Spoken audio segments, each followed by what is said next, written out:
Vader in die hemel, grote God, U wat troon bo alles en almal. U wat U grootheid aan niemand hoef te bewys nie, want die bewyse is in sigself daar. U wat hierdie wonderlike skepping in 6 dae met en deur U woord Jesus Christus tot stand gebring het. U wat gesê het, laat daar lig wees in 'n wêreld vol duisternis, waarin Jesus Christus homself kom verlig het. En Vader, sonder daardie verligting, sonder daardie kennis van die waarheid, hoe sou ons ooit oor die waarheid kon kom? Maar U werk dit deur ons, 100% uit genade. Selfs van voor die grondlegging van hierdie wêreld, skryf U ons name op in die boek van die lewe, kies U ons uit, sê U vir ons, jy is my eiendom. En ek het die duurste prys vir jou betaal. Die bloed van die perfekte lam, aan die perfekte offer, my seun, Jesus Christus.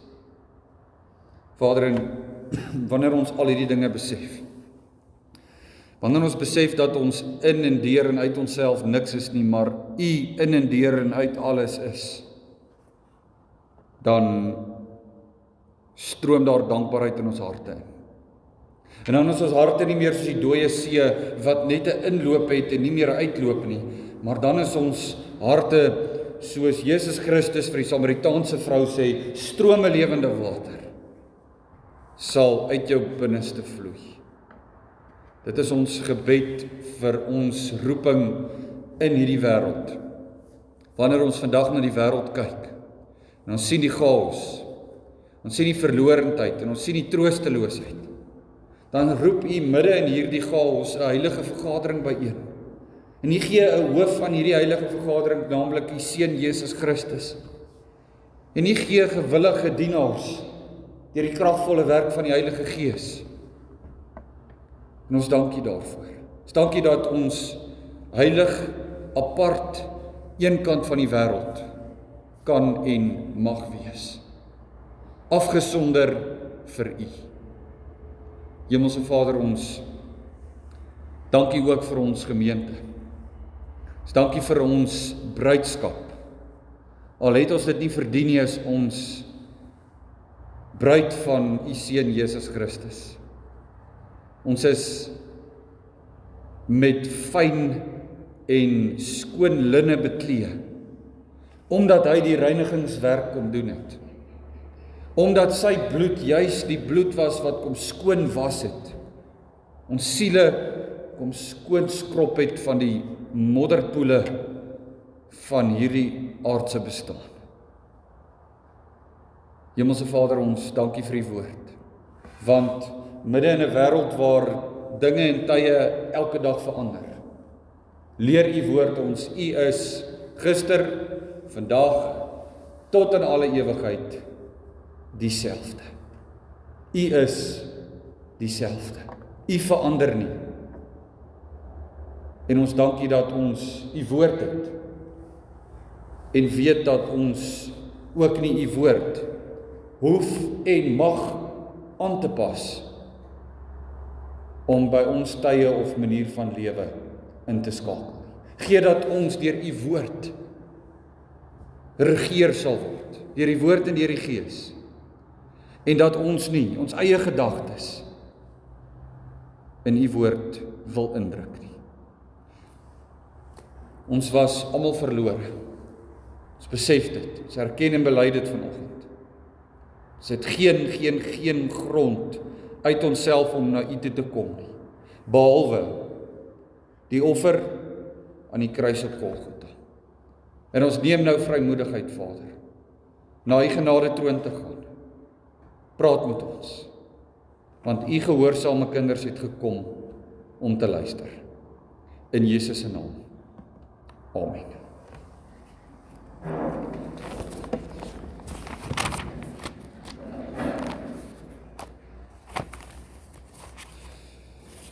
Geliefde kind van God, daar word gepraat van gedeeltes in God se woord wat meer gelees word, meer onlangs gelees word. Ons kan dadelik dink aan 'n Psalm 23. Ons kan dink aan bekende skrifgedeeltes 91. Maar hierdie is ook een van die skrifverklaarders noem hierdie hoofstuk 'n baie bekende hoofstuk, 'n hoofstuk wat werklik waar baie gereeld deur God se kinders gelees en bestudeer word. En daar is wel van hierdie in hierdie hoofstuk 3 gelykenisse. Ons het so rukkie terug gehandel oor die gelykenis van die verlore seun, maar in hierdie gedeelte gaan ons vanoggend die eerste 10 verse van Lukas 15 bestudeer en van toepassing maak op ons eie lewens. Lukas 15 vers 1 tot 10. Ek vra net vir 'n oomblik, ek sien hier die mikrofoon se battery gaan nou afgaan. Ek wil net gou die battery vervang.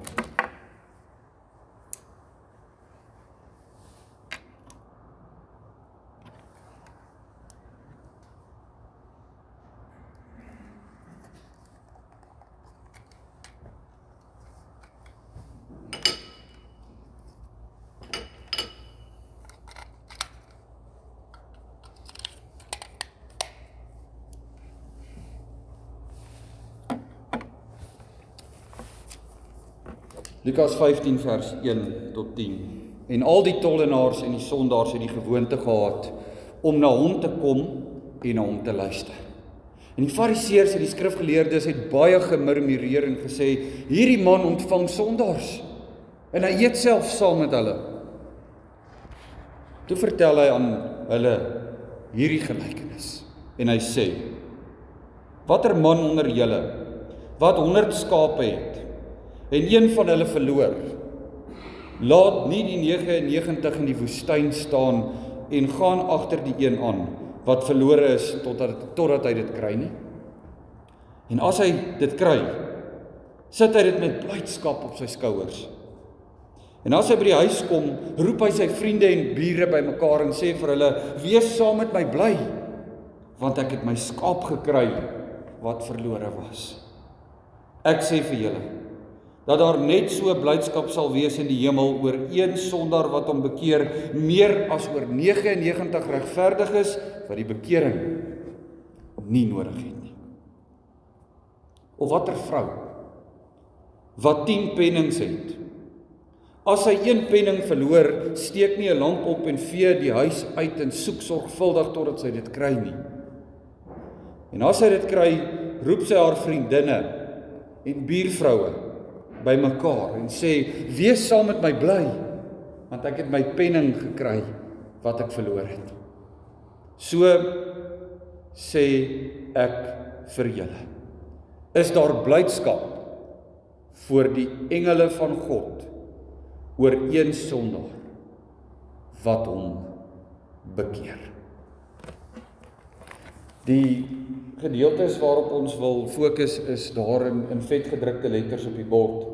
Sal duidelik sien dat in hierdie kort gelykenis die woord blydskap verskriklik baie na vore kom. Saam bly wees oor iets. Daarom, geliefde gemeente van Jesus Christus, kan ons vanoggend die vraag vra, wat bring hemelse blydskap? Wat maak die hemele bly? Wat sy enkele gebeurtenis veroorsaak dat die troonsale van die hemele in jubelsange uitbars? Daar is net een ding wat hemelse blydskap waarborg. Die kerkverband hou synode. Die hemele is bly. Nee. Die bazaar was 'n sukses, die Here is bly. Nee.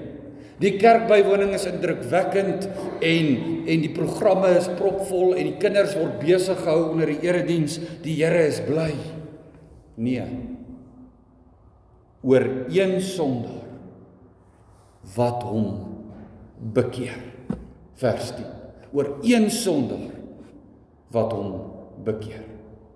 Nie die tegnologiese ontwikkeling, nie die politiese omwentelings nie. Een sondaar Ons almal het sekerlik al iets waardevol verloor.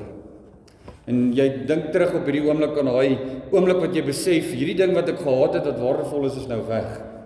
Daai angs, daai benoudheid, daai oomblik van hartstilstand, dis weg.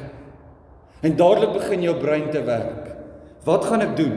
Wat gaan ek in plek sit om hierdie ding wat ek verloor het, wat waardevol is, terug te kry? En dan gaan daar ekstra moeite, ekstra soektog in hierdie ding. Jy sal alles in jou vermoë insit. Want die ding wat jy verloor het, het vir jou waarde. En dan ken jy selfs daai gevoel, wat is die teenstelling hierso, van die oomblik wat jy besef dis weg, totdat die oomblik wat jy besef, hier's dit. Ek het dit hier gesit, of ek het dit hier verloor. Dankie tog, die verligting. Dit is iets daarvan, wat in die hemele afspeel, wanneer een sondaar tot bekering kom. Want geliefde kind van God, die baie van die skrifkenners sê dit. Hulle sê dat die woord verlore die angswekkendste woord in enige taal se woordeskat is. As jy mooi daar gaan dink, die engele weet dit. Die engele word by die wederkoms uitgestuur om die gelowiges bymekaar te maak. Maar die engele word ook by die wederkoms uitgestuur om die vuil goed en die bossies en die onkruid op hoope bymekaar te maak en aan die brand te steek. Die engele weet wat is verlorendheid. En hulle weet, om verlore te wees beteken, hulle gaan op oordeelsdag die vuur aansteek op die hoope. Kom dink jy, is daar soveel blydskap staan in daar in vers 10 voor die engele van God, as daar 'n sondaar tot bekering kom. Jesus is besig om met gelykenisse te praat, en hoe mooi en prakties doen hy dit nie. Dit is 'n praktiese beeld, wat 'n dieper liggende geestelike boodskap het. In die vorige hoofstuk kry ons die agtergrond, daar's 'n menigte mense wat Jesus volg. 14 vers 25. Selfs die skrifgeleerdes en die fariseërs, hulle ook. En dan begin hierdie gedeelte met die woorde, al die tollenaars en die sondaars, lees in vers 1, het die gewoonte gehad om na hom te kom en na hom te luister. Om 'n gewoonte aan te leer, vat moeite. Dit vat tyd. Dit vat opoffering. Dit vat 'n konstante herhaling van jou patroon om te kom sê, ek het 'n gewoonte aangeleer. Nou hierdie mense, prys God daarvoor. Sondaars en tollenaars kry die gewoonte aangeleer om na Jesus te kom en om na hom te luister. Dit wat jy doen op die opstandingsdag, die eerste dag van die week, is 'n gewoonte. Moet 'n goeie gewoonte by jou wees. Nie uit pligpleging nie, maar omdat jy uit geloofsoefening na Jesus wil kom en na hom wil luister. Jesus staan dus voor 'n klomp verlore skape, sondaars, tollenaars. Hy staan voor verlore muntstukke, verlore seuns. En nou vertel hy vir hulle hierdie gelykenis. Maar dan fokus hy sy aandag nie so seer op hulle verlorendheid nie. Dis die mooi van hierdie gelykenis, maar op die Vader se opsoekende liefde. Hierdie Vader wat jy aanbid, wat met jou 'n verhouding het, gaan vir jou bly soek en soek en soek totdat hy jou kry. Die Vader se opsoekende liefde is altyd groter as jou verlore toestand. En dit is waarom hierdie gelykenis nou amper wil mens sê statisties of wiskundig in hierdie volgorde geplaas word. Die eerste gelykenis wat Jesus vertel is een van die skaap. 1 verlorene, 99 gevind. Met ander woorde, 'n 1% ratio. Die tweede gelykenis, 1 muntstuk verlore, 10 muntstukke gevind. 10%. Die derde gelykenis, 1 seun verlore, 1 seun gevind, 50%. Met ander woorde, jy kan sien hoe God se opsoekende liefde meer word in hierdie gelykenisse, maar ook in jou lewe. Die Vader se opsoek neem toe Maar dan lees ons ook van 'n tweede groep mense wat hierdie gelykenisse aanhoor. Dis nie net die verlore skaap, die verlore muntstuk en die verlore seun wat kom luister nie. Die fariseërs en die skrifgeleerders het baie gemurmureer. Nou vir die kinders, die woord gemurmureer is die oortreffende trap van om te kla. Dit is, jy het werklik waar jy sit jou hart en jou siel in 'n saak in waar jy wil kla. Hierdie man ontvang sondaars, sê hulle. En hy eet self saam met hulle. Dit kan nie, dit mag nie. Met ander woorde, dis nie net skape wat die woord kom aanhoor nie, geliefde kind van God. Dit moet ons baie mooi hoor. Roofdiere ook. Roofdiere sit tussen die skape. Jakkalse, wolwe, gewoonlik met skaapklere aan. Daarom sê Jesus, pas op. Daar's baie wat julle sal mislei of probeer om julle te mislei. Hoor die aanklag wat hierdie jakkalse en wolwe, die roofdiere bring. Hulle sê teenoor die herder bring. Hulle sê hierdie man ontvang sondaars en eet saam met hulle. Wat sou jy volgens van daai aanklag sê? Wat sou jy van daai aanklag sê? So ons nie baie keer maar selfs onwetend besig om soos die skrifgeleerdes en die fariseërs te redeneer. Hierdie of daai ou pas nie in my boksie, in my verstandjie se raamwerk van hoe iemand moet lyk wat verlore was en gevind is nie, so. Hy's uit. Hy's verlore. God dank. God dank. Sy seun ontvang sondaars. God dank sy seun eet saam met sondaars. Anders sou nie een van ons vanoggend opgeken het nie. En dit is wat hierdie gelykenis ons in diepte leer. Dat dit baie meer gaan oor die een wat soek, as oor die een wat verlore is. Hy begin om hierdie gelykenis met 'n alledaagse beeld, die beeld tussen 'n herder en 'n skaap. En dan maak Jesus hierdie beeld dadelik van toepassing op homself as hy in Johannes 10 vers 14 vir die mense leer. Ek is die goeie herder. Ek ken my skape ken my. Goeie herder het destyds uitgegaan saam met sy skape om te gaan wei in die dag. En dan in die nag het hy hulle teruggebring kraal toe. En dan het hulle so deur die kraalhek geloop en dan het hy daar gaan staan. 96, 97, 98, 99. Een is weg. Een het nie teruggekom kraal toe nie. Een het afgedwaal, verlore geraak.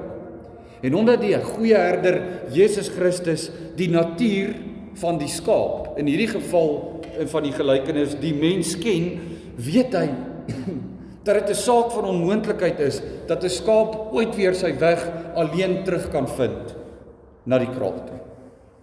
Gaan vra enigiemand wat 'n skaap se gedrag ken. Hy sal vir jou sê 'n skaap is dom. Hy's hardkoppig.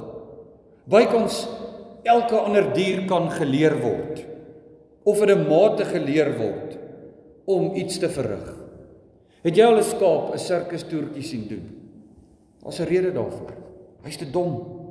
Hy's dom en hardkoppig. As hy oor die pad wil hy oor die pad. Maak nie saak of hy doodgery kan word nie. Tweedens, 'n skaap is weerloos. Bykans elke ander dier op aarde het iets wat in sy guns stel. Krag, kloue, skerp tande, penne, dik velle, spoed. Iets in die natuur om hom 'n kans te gee om sy teenstander uit te oorlei. Skaap het niks. Absoluut niks. Derdens, skaap is rigtingloos. Baie ander diere kan hulle 'n manier kry om terug te kom na die woning wat vir hulle bekend is. Vat byvoorbeeld katte, vliegduwe, voëls wat immigreer, het 'n ingeboude navigasiestelsel om presies te weet waar hulle moet vlieg en waarheen hulle moet gaan. Skaap het niks. En dan kyk Christus na my vandag en hy sê nie vir my soos 'n pa wat trots is op sy seun, my ou leeu, my ou tier, my ou bul nie. Hy sê vir my ou verlore skaap. Dis die dier wat my die mees effektiefste beskryf in God se woord. Jesaja 53 vers 6. Daar's nie 'n beeld rondom 'n dier wat meer gebruik word om ons as mense op te som as die van 'n skaap nie. Jesaja 53 vers 6, ons het almal gedwaal soos skape, nie net party nie. Ons het almal gedwaal soos skape. Ons het elkeen ons eie pad geloop, daar hoor jy die dommarkoppigheid. Maar die Here het die ongeregtigheid van ons almal op Jesus Christus laat neerkom. Dit verander die prentjie totaal en al anders. Want God se woord leer my volgend: ek is daardie skaap. Ek is die een na nommer 99 wat in die kraal moet kom. Totaal en al verlore. Geen vermoë om myself weer op die pad te kry nie. Om myself by die res van die skape, die geloofsgemeenskap en die goeie herder aan te sluit nie. Niks uit myself by te dra sodat ek gevind kan word nie. Inteendeel, ek is geneig daartoe om te wil wegdwaal. Daarom sê Psalm 23, die goeie herder 'n stok en 'n staf nodig om my te vertroos. Die staf met daai gedraaide punt wat destyds gebruik is om 'n skaap se nek te krul en om terug te trek as hy van die pad af wil gaan. Dan lees ons oor die een oor wie hierdie gelykenis gaan. Die een wat soek met die doel om te vind. Die herder met die 100 skape wat die 99 in die woestyn sal los. Die wêreld dink die behoefte van die meerderheid is groter as die behoefte van die individu. Jy sien dit deur die bank oral, in elke faset van die wêreld se manier van dink. Die behoefte van die meerderheid is groter as die behoefte van die individu. Maar Christus leer ons dat elke individu saak maak. Elke individu moet persoonlike kontak hê met die goeie herder. Selfs die finansiële wêreld sal vir jou sê, dit maak nie sin nie. Jy skep 'n risiko. Jy los 99% van dit wat jy reeds het in die woestyn. Jy maak 'n risiko om die 1% wat jy verloor het te probeer behou. Maar vir die opsoekende liefde van God werk die som andersom.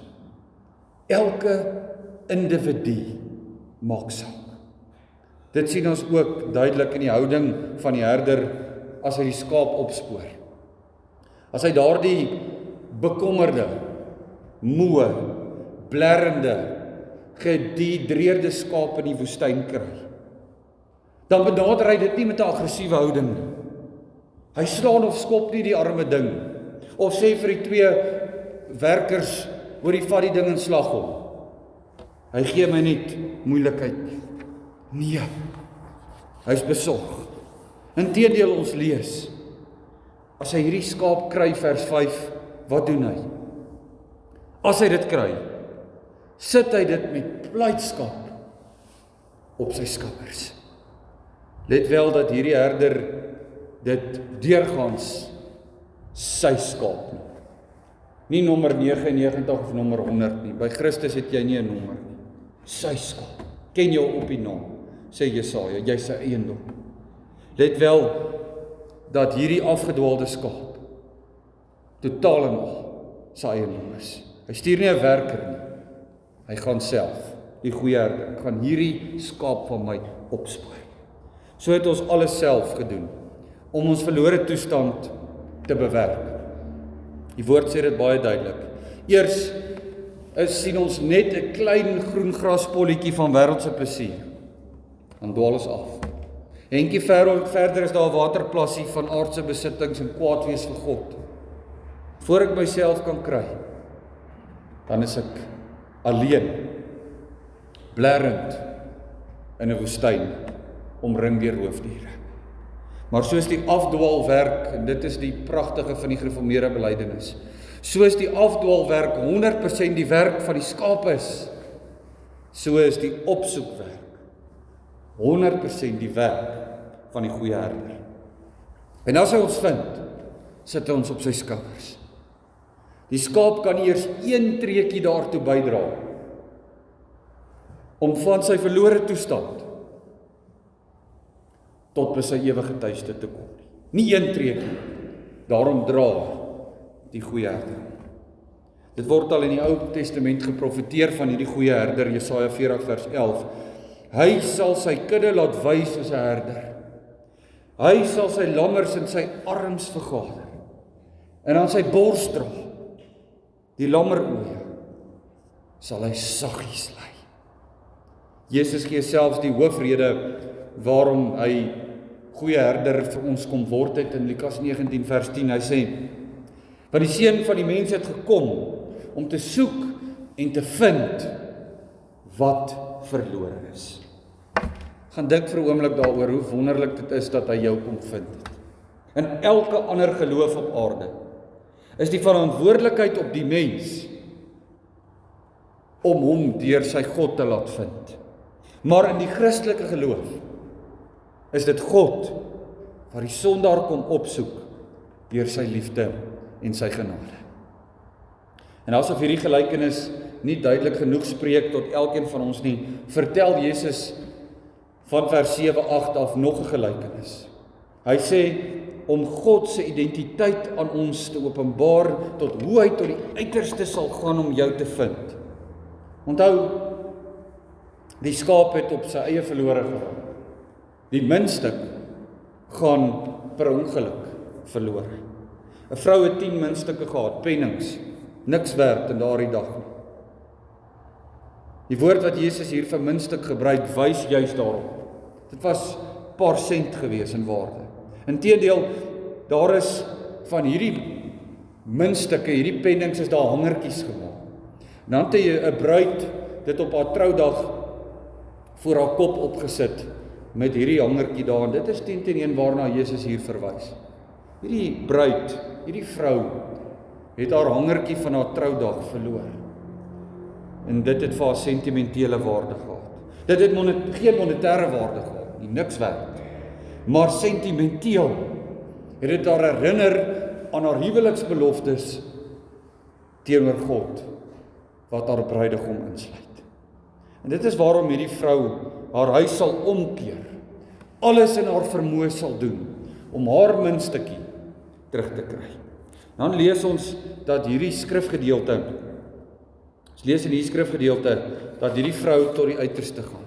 Sy doen 2 dinge, sy steek 'n lamp op en sy vee haar huis uit. Soveel moeite vir 'n ding wat nie waarde het nie. Presies soos die sondaar in sy of haar sondegevalle toestand op sigself waardeloos is. God sou eintlik nie veel verloor het as hy besluit het om nie na my te kom soek nie. Hoor mooi, en ek wil hê ons moet dit besef, dat ons bietjie afkom aarde toe. God sou nie veel verloor het as hy besluit het om nie na my te kom soek nie. En tog druk hierdie 2 handelinge van steek die lamp op en vat 'n besem en vee die dringendheid van God se handeling uit oor hoe hy na jou wil kom soek. Eerstens steek hierdie vrou 'n lamp op. In daardie tyd was die huise baie min vensters gehad, donkerte, was donker binne gewees. En daarom moes iemand 'n vorm van lig maak as hulle iets wou vind. Simbolies kom Jesus Christus in hierdie wêreld in en hy sê in Johannes 8 vers 12, ek is die lig vir die wêreld, wie my volg sal sekerlik nie in die duisternis wandel. Dis die simboliese betekenis van hierdie in die gelykenis. Hy het gekom om die wie hy vind te verlig. Maar nie net dit nie. Die vrou begin ook te vee. Hierdie silwer muntstuk wat verlore geraak het tussen die stof en die vuilgoed op die vloer, kom God spreekwoordelik in hierdie gelykenis en hy begin te vee, begin skoon te maak, hy begin te reinig, hy vat weg uit my lewe uit wat nie daar moet wees nie. En nou sê hy in 1 Johannes 1 vers 7, maar as ons in die lig wandel, soos hy in die lig is, dan het ons gemeenskap met mekaar. En die bloed van Jesus Christus sy seun reinig ons van alle sonde. Lig en reiniging. Dis die 2 handelinge wat God doen na hy jou kom vind het. Met ander woorde, hy kom maak ons skoon van ons sondes. En dan eindig al 2 hierdie gelykenisse in dieselfde uitkoms. Kyk na vers 7 en vers 10. Bykans dieselfde woorde. Hemelse blydskap. Hemelse blydskap as daar een sondaar tot bekering kom. Jesaja 62 vers 5. Want soos 'n jong man 'n jong dogter trou, so sal jou kinders jou trou. En soos 'n bruidegom bly is oor sy bruid, sal jou God oor jou bly wees. Jou God is oor jou bly. Absolute vreugde in die hemel. Lofsange by die engele oor een wat gevind word. Laat hierdie gelykenis ons daarom oproep vandag, geliefde kind van God, om nie selfgeregverdig neer te kyk, soos die fariseërs en die skrifgeleerdes, oor hulle wat nog nie gevind is nie. Dan is ons niks anders as fariseërs en skrifgeleerders wat staan en murmureer wanneer die hemele feesvier. En ek gaan dit weer sê, laat dit insing.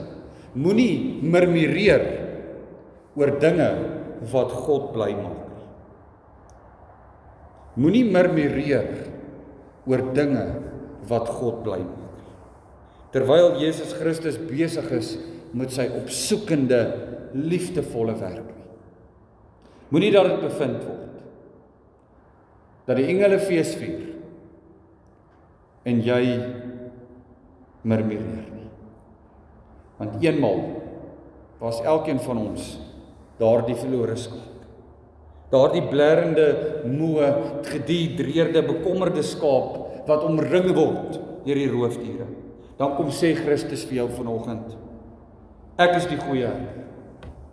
Niks sal jou ontbreek nie.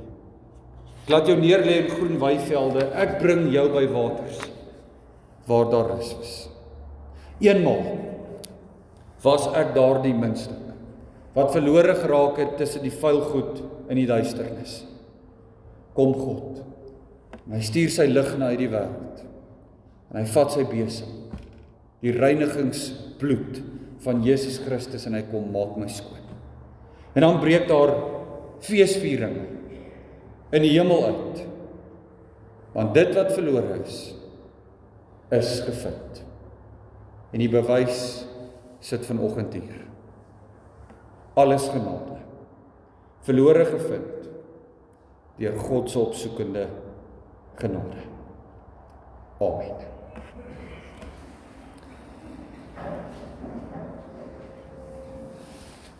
Hemelse Vader, hoe sal ons U nie loof en prys nie? Hoe sal ons harte op hierdie oomblik nie oorborrel van dankbaarheid? Want dit is eers wanneer ons tot 'n sonde besef kom. Dit is eers wanneer ons vanoggend besef, ek is daardie skaap, na nommer 99. Ek is daardie muntstuk. Maar dit gaan nie oor my nie. Dit gaan oor die goeie herder. Dit gaan oor die vrou wat die huis kom skoonmaak met haar lamp en haar besem. Dit gaan oor die opsoekende liefde van U in en deur U seun Jesus Christus. En Vader, as U vir ons gekry het, as U vir ons gevind het in ons sondelose of in ons sondige toestand, en U het ons gebring na waar U ons wil hê, dan laat U ons nooit gaan nie. En dit is ons enigste troos. Dat ons nie aan onsself nie, maar in liggaam en siel, in lewe en in sterwe, aan ons getroue, opsoekende, liefdevolle verlosser, Jesus Christus, behoort. Dankie daarvoor. Amen.